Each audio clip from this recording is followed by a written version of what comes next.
use is grain in most cases. They'll come to us in those black bins from the grain elevator. We work directly with the grain elevator. They mill it for us, and so then we'll mash it. Each one of those bins holds about 650 pounds of grain. Wow. So that'll get cooked down using what's called a mash tun, a mash kettle. Yeah.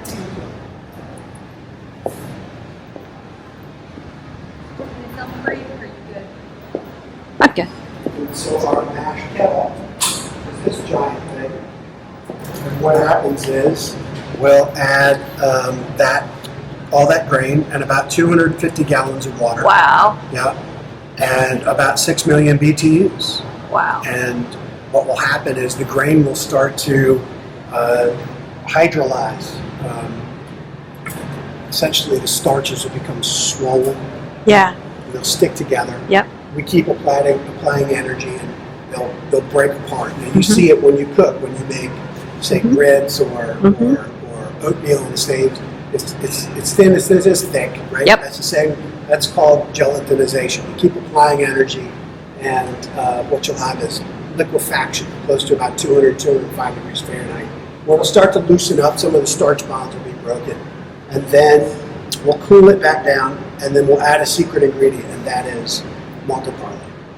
Okay. An enzyme in malted barley, a protein in malted barley, basically acts as a baby monkey wrench and breaks apart the rest of the starch bonds. Okay. What we're dealing with is what's called the 1,4 and 1,6 starch bond on a polysaccharide.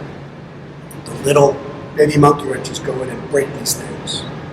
Different types of enzymes that exist in malted barley will do different bonds. Yeah. At different temperatures, at different pHs. So this is a very carefully monitored process to make sure that we get the correct pH, get the right temperature, and we have the right density.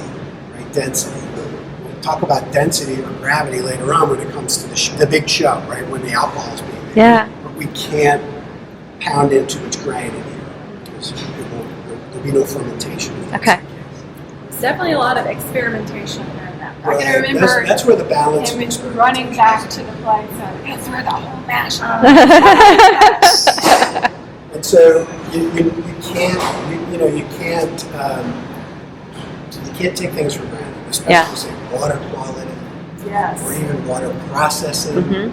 So every municipal water system adds what's called chloramines into their water, which is aware of it.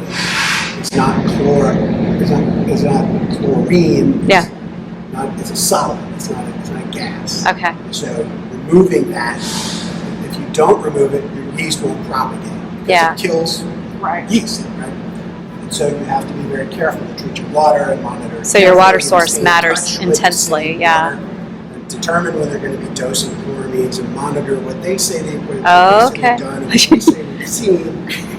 It can be difficult. Yeah. So these are problems that have to be addressed, have to be Wow. monitored. But we'll cool this mash down. We'll make sure that our pH or strike pH or strike temperatures are proper before we include yeast into the process. And the yeast is, like I said, the star performer of the show. This is This is part of the tour. Oh my gosh. This is yeast. This is yeast. Okay. This is a yeast plushie. This is like an Alton Brown set. So this is cool. This is a yeast plushie from Etsy. Yeast do not have eyes, but this one has eyes, so that's why they're great. facing me. So they might be amazing. But the yeast is an interesting organism. It is a unicellular, single cell.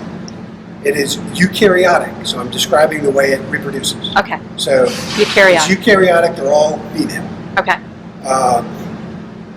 It will bud a daughter cell off. Okay. That's how it reproduces. It doesn't reproduce by meiosis and mitosis. It buds a daughter cell off. And that's what it looks like under a microscope when it's budding off a daughter cell. Now, each yeast mother is capable of budding off 7 daughter cells. 7 daughter cells. Now, yeast are they're very simple organisms. They really have 2 jobs. Job is to reproduce, bud off daughters, and 2, to survive.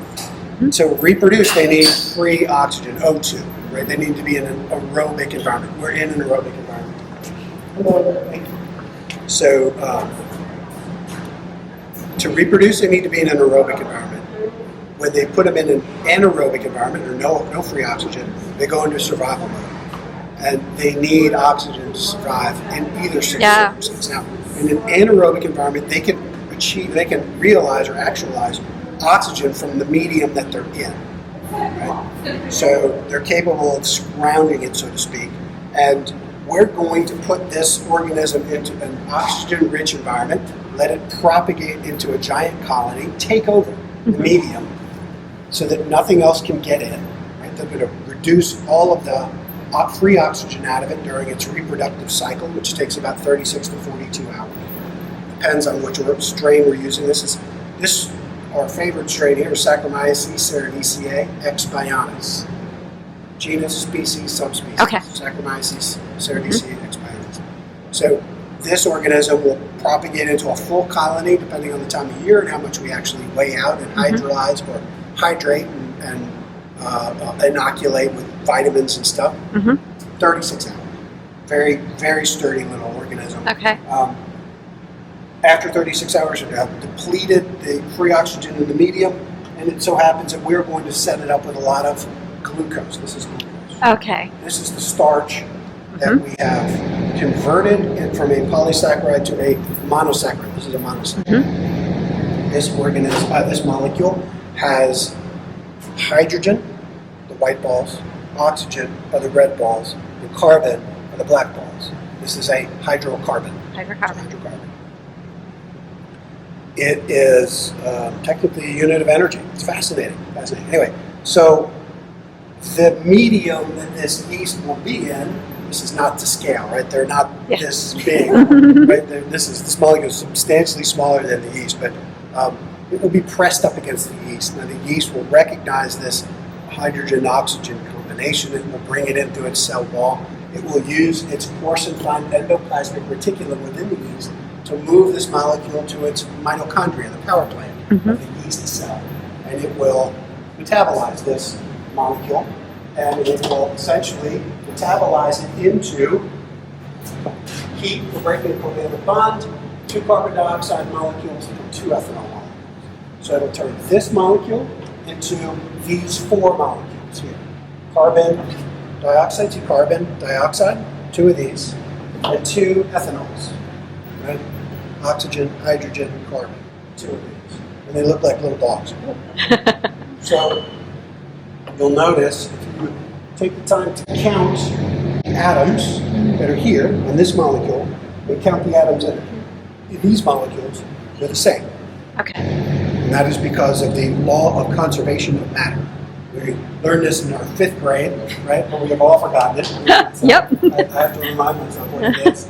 The law of conservation of matter says all elements can neither be destroyed nor created. All the atoms that exist have always existed and will always exist. They'll just be in different combinations of elements to make different things. So I am a combination of many molecules, many atoms. And so when my combination is no longer this combination, there'll be a different combination. Probably, maybe, make someone a decent beer or something. I don't know. That's kind of the existential part of distilling, when you think about it. But what we want to do at the end of the day is also consider that there are other molecules in this medium that are approximately the size of glucose, that have oxygen in it, that are not glucose, but the yeast will also eat because they have, again, oxygen in them. They'll metabolize those molecules and they'll give us other molecules besides carbon dioxide and ethanol that are similar in size but are different. We call those congeners. Congeners. Now, congeners are really what make a spirit taste like a spirit. This doesn't have a flavor to it, and this is a gas. So this doesn't have a flavor to it, but the things that are not glucose, that are consumed by yeast, that have oxygen in it, that do not produce this and this, are the things that make our spirit taste like that spirit. Okay. It's what makes tequila taste like tequila. It's what's make whiskey taste like whiskey. It makes rum taste like rum. Yeah. Those are the things that are important to consider. The alcohol, the ethanol, is the same. Okay. This same ethanol is the same ethanol that's in beer, wine, and any kind of distilled spirit. Just in a different percentage. Well, it's the same molecule, but the other molecules that make that spirit taste like that spirit are going to be in similar sized. Okay. Similar sized. The difference is obviously concentration. Yeah. Beer has a 4% of the matter of the volume is ethanol. Wine 13%. Distilled spirits 30, 40, 50, 60, 70%. But my point is, this is prevalent in all alcoholic beverages, but it's the things that are not this that are supersized that make it give it the each taste. ingredient, each ingredient will give a different congener. Okay. The distiller's job is to assemble those congeners in a balance that makes sense and present it to the consumer. Wow. In a unique way. That's what a distiller does. Yeah. Many people will tell you that what it is because they don't know. There's so much science behind it. Right.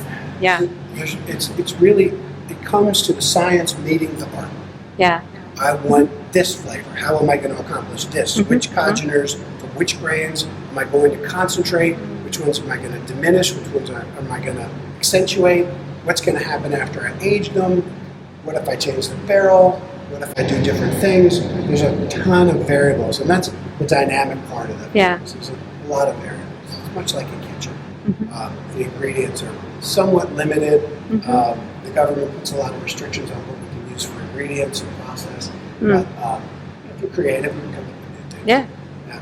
Huh, cool. As a cook and a dietitian, I mean, it's all a bit of an art, Yeah. And the distillation is interesting. That's this apparatus. Yeah, this apparatus is been around for hundreds of years. Wow. This works because different molecules can go through what's called a phase change or transition from a liquid to a vapor at different temperatures. This one goes through a phase change from a liquid at room temperature to liquid. It turns into a vapor at about 172.3 at this altitude. Okay. This machine, this apparatus, is tuned to isolate this molecule and molecules of a similar weight to it. Wow. It's tuned to we can tune it to isolate any molecule that can create or fermentation, and there's a lot. Stuff like acetone and methanol and a weird bunch of ketones, ethanol, butanols, fusel alcohols, fusel oils. I mean, all of that stuff's created during fermentation. We can isolate any one of those individual molecules, but I want this one. Mm-hmm. I want this one.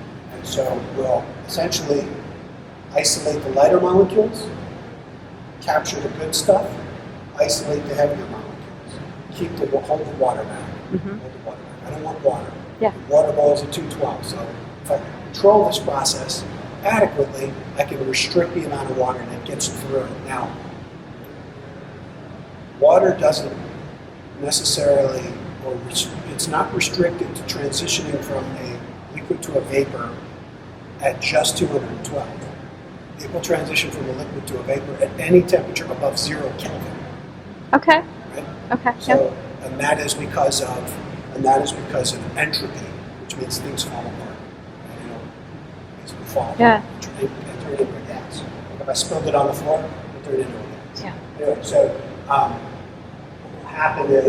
what will happen is I will try to hold the water back as carefully as possible. Concentrate this molecule and a couple of other molecules around it to give me the congeners and the combination of congeners and ethanol together. Yeah. That I want. And that's the long and short of it. It's interesting when the first people developed this, they didn't know why it worked, but it worked. It worked. Yeah. Yeah, we know why it works Yeah. now because of our a wider understanding of physics and thermodynamics and organic chemistry. We understand why it works. They had no idea, but it made it work.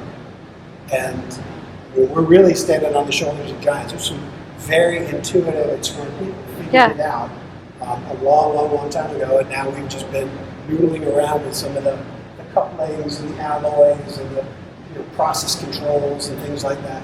It's fascinating. It's partly why he can make a very smooth whiskey without keeping it in a barrel for many, many years, because he can take out the tails, they would call it heads, hearts, and tails.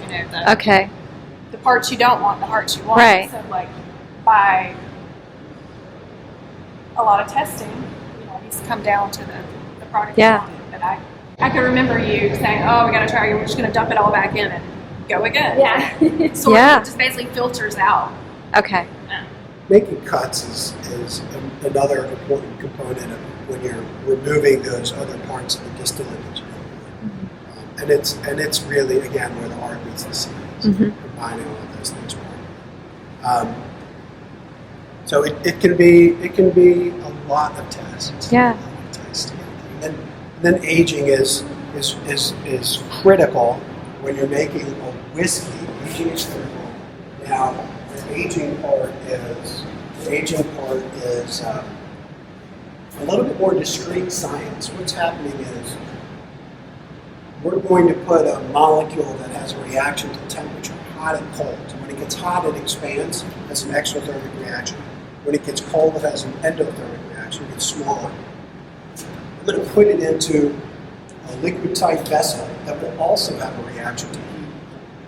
So when this barrel gets hot, it expands. When it gets cold, it shrinks. It's meant to expand into the hoops that hold it all together. Now the barrels themselves are obviously made of wood. There's no glue, there's no nails.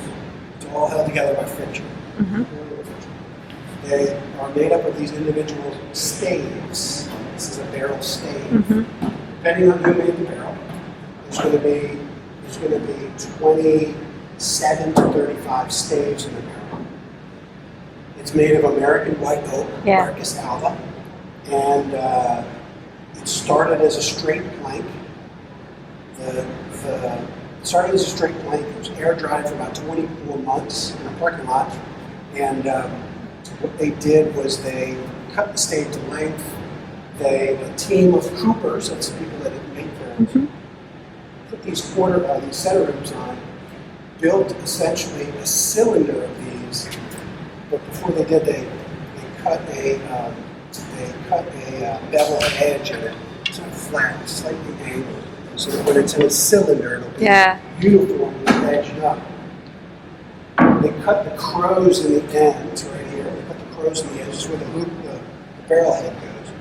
And then what they'll do once they put the center hoops on, they'll steam it, bend it. Once it's steamed, they'll put the corner hoops on, and then now it's a proper cylinder.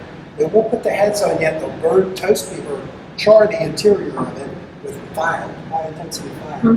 And then once the fire is extinguished, they will back out these hoops a little bit, put the head on, tighten the hoops down, put the end hoop on either side, and now you have a barrel. So he made that himself. Oh, yeah, that beautiful. Oh my gosh. Backdrop with all of his old bit. He had a vision for it. Wow. Okay. We got to get this in here. This is cool. But I took it over and then saw it. I was like, oh my gosh, are you serious? As if he had time. So I realized That is really neat. There are 9 different sizes of barrel staves. 9 different sizes of barrel staves. Can I touch it? Yes. Believe me, it's definitely well worn wood or whatever. That is very cool. How long did this take you? How long did it take you? 3 days. Wow. 3 days? I know. Wow. I was like, if everything else goes bust, you can just make these and sell them. I know. $1,000. Yeah. I know, right? It's awesome. It really is. It's beautiful. Who wouldn't want to have a wall like that? That's pretty cool. It was actually. Great. On the other side, there's a screen, so we can turn it around and use it as a projector screen. Oh. Yeah, that was. See, I just left out a very key part. It's a really cool divider. Yeah. Yeah. So you've got a screen for that. Yeah. That is super cool. Zach's gonna freak out. I know. Yeah. Do you want to sit for a minute and have a drink? Give David a little break? And, Well, yeah. Thank you so much. I appreciate all your time.